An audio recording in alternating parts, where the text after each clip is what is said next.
आज हम बनाएंगे शादी में बनने वाले आलू पकोड़ा। ये आलू का पकोड़ा बहुत ही ज़्यादा टेस्टी होता है और इसी के साथ में हम बनाएंगे हरे धनिए की चटनी एक स्पेशल तरीके से। Hi friends, welcome back to my YouTube channel. और आज मैं आपके लिए आलू पकोड़े की रेसिपी लेके आई हूँ। ये आलू का पकोड़ा शादी वगैरह में बनता है और इसी के साथ में मैं आपके लिए लेके आई हूँ हरे धनिए की चटनी।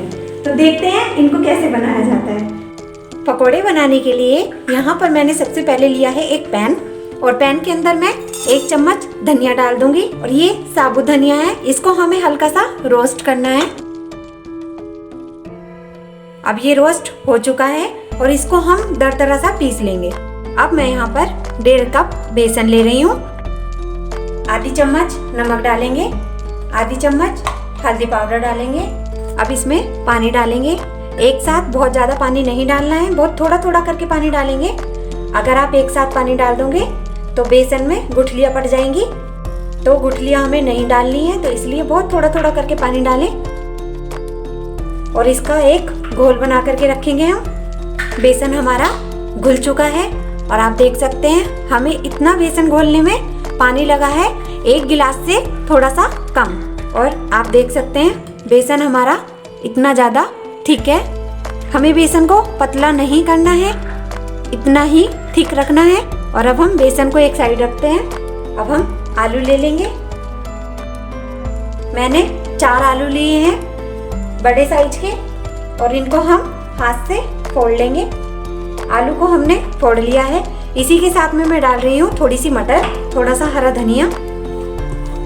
फ्रेंड्स, आप यहाँ पर प्याज भी डाल सकते हैं, पर मैं यहाँ पर प्याज का यूज़ नहीं कर रही हूँ क्योंकि ये जो आलू के पकोड़े होते हैं ये बिना प्याज के ही काफ़ी टेस्टी होते हैं। 1/4 चम्मच डालेंगे लाल मिर्च पाउडर, आधी चम्मच नमक स्वाद अनुसार, 1/4 चम्मच डालेंगे गरम मसाला, 1/4 चम्मच अजवाइन लिए, इसको हाथों से क्रश कर लेंगे और इसमें डाल देंगे और इसे अच्छे से मिक्स करेंगे।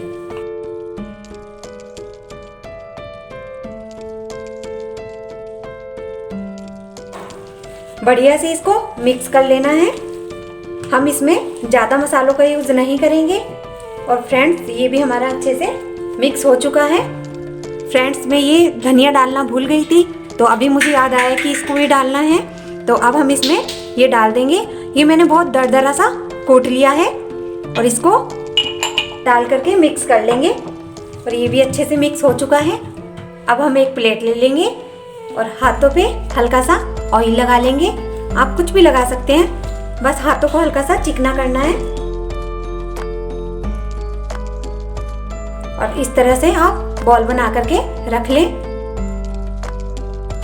थोड़ी बड़ी बड़ी बनाएं क्योंकि फ्रेंड्स, ये जो पकोड़े हैं ये गोल गोल जब हम शादी वगैरह में खाते हैं तो ये पकोड़े हमें बहुत ही ज़्यादा टेस्टी लगते हैं। तो इसलिए यहाँ पर हम इनको थोड़ा बड़ा साइज का बनाएंगे।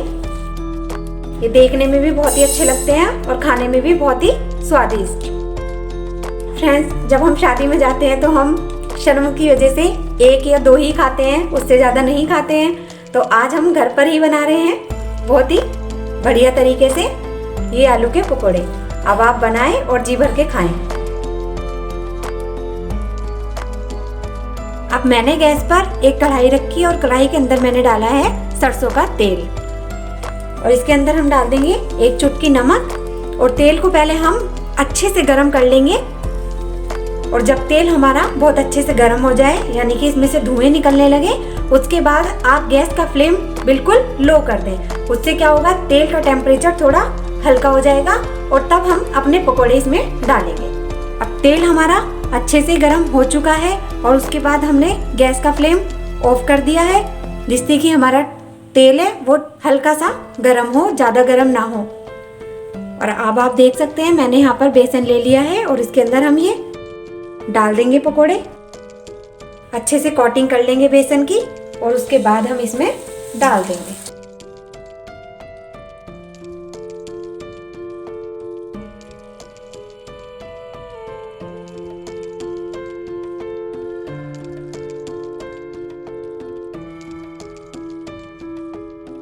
पलट देंगे इसको।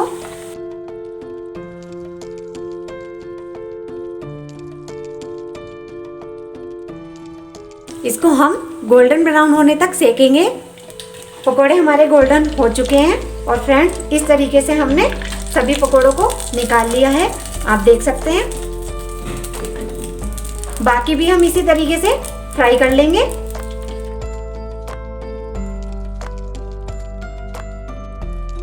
अब हम चटनी बनाएंगे। चटनी बनाने के लिए यहाँ पर मैंने एक मिक्सी का जार लिया है और इसके अंदर मैं डाल दूंगी ये धनिया। धनिया को मैंने बहुत रफली चॉप करा है, आप देख सकते हैं। और मैंने इसमें डंडियों का भी यूज किया है। डंडियां हमें फेंकनी नहीं है, तो आप यहाँ पर धनिया की डंडियां भी डालें, उससे आपकी ये जो चटनी है उसमें बहुत ही अच्छी खुशबू आएगी। तो यहाँ पर आप धनिया डाल दें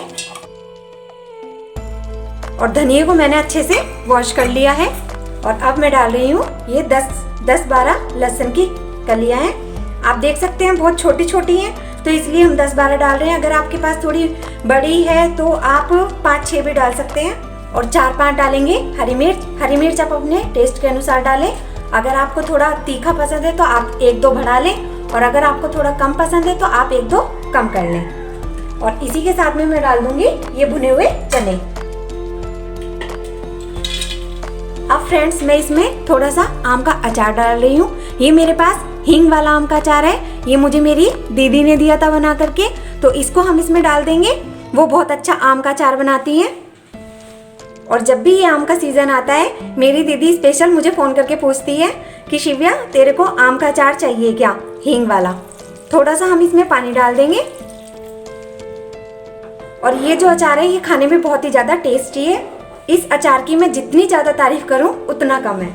आधी चम्मच जीरा डाल देंगे, नमक डालेंगे स्वाद अनुसार और इसको पीस लेंगे। चटनी हमारी पीस चुकी है, आप देख सकते हैं चटनी हमारी कितनी बढ़िया लग रही है देखने में। और अब हम इसे एक कटोरी में निकाल लेंगे। फ्रेंड्स अगर आपके पास ये आम वाला अचार नहीं है तो आप इसमें नॉर्मल अचार भी डाल सकते हैं, जो आम का अचार होता है। अचार हमने इसमें इसलिए डाला है खट्टापन लाने के लिए। और अगर आप अचार नहीं डालना चाहते हैं तो आप इसमें एक टमाटर डाल लें, और अगर टमाटर भी नहीं डालना चाहते हैं तो आप इसमें नींबू डाल लें।